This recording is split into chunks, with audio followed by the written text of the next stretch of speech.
E aí, como é que você tá? Faça uma excepcional noite. Conta pra mim como é que você lida com a crítica. Esse é um elemento muito interessante aí da vivência humana, porque ele é só nosso, né? Só o ser humano consegue ter o criticismo, porque ele é uma daquelas coisas que só existe no domínio da linguagem, assim como a promessa, né? E outras tantas coisas. Se você remove a linguagem de alguém, você remove a possibilidade dessa pessoa criticar e você remove a possibilidade dessa pessoa compreender e interpretar o criticismo também. E existem duas divisões, né, dentro desse escopo da crítica: a crítica ao caráter e a crítica ao comportamento.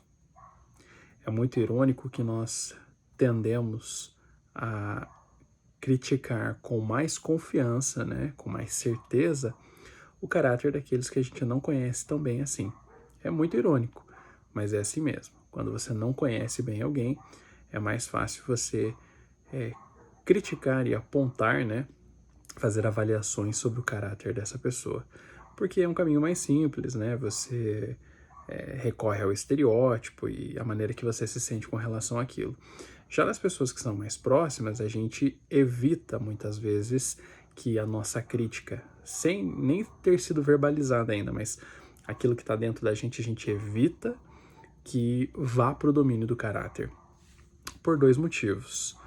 O primeiro é que a gente sabe que se soltar a corda e se permitir avaliar o caráter de alguém, a gente pode chegar num ponto onde seja muito desconfortável conviver com essa pessoa e a gente vai mudar completamente a maneira que esse relacionamento acontece.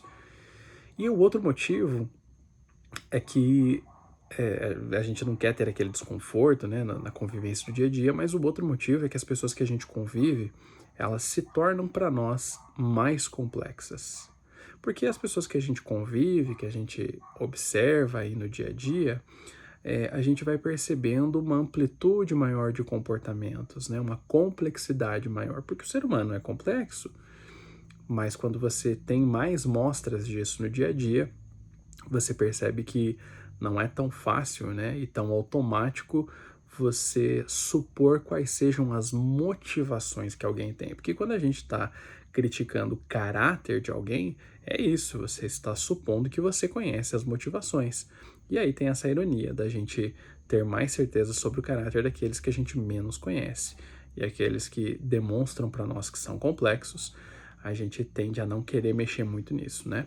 Pelo menos se você é dotado de bom senso, você vai evitar mexer com isso. O que vai restar, então, é a crítica ao comportamento. E isso é algo muito interessante também, porque, vamos lá, né? Quais são os motivos pelos quais nós criticamos? Vamos tentar pegar essa reflexão por essa linha, porque aí depois a gente pensa no outro lado, né, do receber a crítica. Nós criticamos o comportamento não por conta da pessoa, a gente já viu que a gente separou isso do caráter, mas por conta do resultado daquele comportamento. Então é nem quem você é e nem o que você fez. Quando você se dá o trabalho de expressar uma crítica, é porque você tem incômodos com relação ao resultado daquele comportamento. E tem alguns motivos diferentes para que isso possa acontecer. O primeiro e mais comum deles é que você seja afetado por aquele comportamento. Então, se eu estou criticando algo que você fez, não estou criticando você e nem aquela ação, mas eu estou demonstrando incômodo sobre a maneira em que aquilo me afeta. Uma outra possibilidade é que você tenha um estranhamento daquele comportamento. Então você está criticando porque você percebe aquilo como uma desarmonia e aquilo te causa algum desconforto, né? A gente já percebe que a gente busca a harmonia, a gente busca a ordem no nosso mundo para estabelecer as coisas, então quando a gente tem o caos, uma desordem, algo diferente, isso costuma incomodar, né? Então quando alguém muda muito o padrão de comportamento, isso tende a incomodar e suscitar críticas, né? E uma outra esfera que ela é um pouco mais altruísta, mas ainda assim tem a ver com quem critica, que é a, o resultado que esse comportamento vai gerar, que não necessariamente me afeta, mas que eu estou preocupado com a maneira que vai afetar você e por isso eu te critico. Que é aquelas coisas do tipo, o que vão pensar de você, né? Eu vou criticar esse comportamento porque eu acredito que se você fizer isso baseado no que eu aprendi, no que eu sei, baseado na minha vivência pessoal, em observações que eu tenho, na maneira que eu enxergo o mundo, eu acho que por essa linha você vai se dar mal e eu não quero que aconteça isso com você porque eu gosto de você. Mas mesmo assim, também tem algo daquele que o fala. E você vai entender, talvez você precise assistir esse vídeo algumas vezes, tá? Mas você vai entender que nesse aspecto, né, quando eu não quero que você se dê mal, eu também estou pensando em mim de alguma forma. Porque o nosso cérebro, ele compreende hierarquias sociais. Então, é muito natural. O seu cérebro, ele de uma forma mais ou menos inconsciente, ele sempre está buscando quem é o mais competente para estar no topo, socialmente falando. Quem é que eu reconheço como um líder? E o nosso cérebro, você pode achar que não, mas ele não quer necessariamente que isso seja para você. Ele vai querer buscar aquele que você tem mais confiança. Então nós tendemos a responder à autoridade e nos submetermos, né, quase que num nível hierárquico mesmo, àqueles que nós julgamos mais aptos, mais fortes, mais inteligentes, porque nós compreendemos que se essas pessoas estiverem à frente daquele grupo social, essas pessoas vão nos manter seguras. Então, quando eu estou preocupado com o desenvolvimento, com os efeitos que pode ter um comportamento de alguém do meu grupo social, eu estou compreendendo que essa pessoa tem influência o suficiente para que isso me afete de alguma forma. Que você ser mal percebido, que você ter uma consequência ruim, isso pode impactar em mim de alguma forma também. E é por isso que você fica maluco quando alguém critica você. Porque você sente que aquela crítica ela é uma desestabilização, é um princípio de caos dentro do seu sistema de crenças, nem que seja o seu sistema de crenças a respeito de quem você é. Então isso desestabiliza você num nível neuroquímico. Existem reações químicas no seu cérebro quando você é criticado. Então, independente da maneira que isso soe, isso tende a desequilibrar você e você, então, simplesmente reage àquilo. A gente não lida bem com isso num primeiro momento, num primeiro movimento.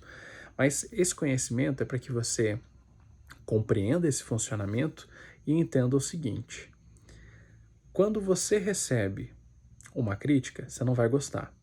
Então, o primeiro filtro que você vai colocar é qual é a fonte. Quem é que está dizendo? É alguém que me conhece muito bem ou é alguém que não me conhece o suficiente? Se for alguém que não conhece o suficiente, você não tem por que se preocupar com isso.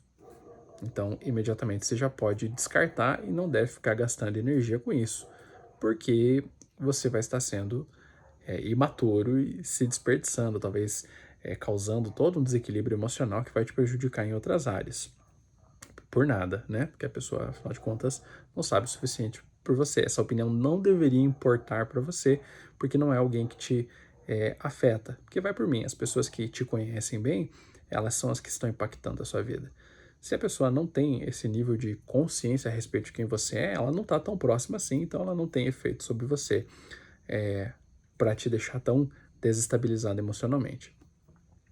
Por outro lado, se é alguém que te conhece, você ainda assim precisa aplicar esse filtro, porque essa pessoa está passando por algum daqueles estágios onde ela está preocupada com o resultado daquilo, ou ela simplesmente está me criticando porque ela quer dar uma alfinetada, porque ela se sente ameaçada ou qualquer coisa do tipo, né?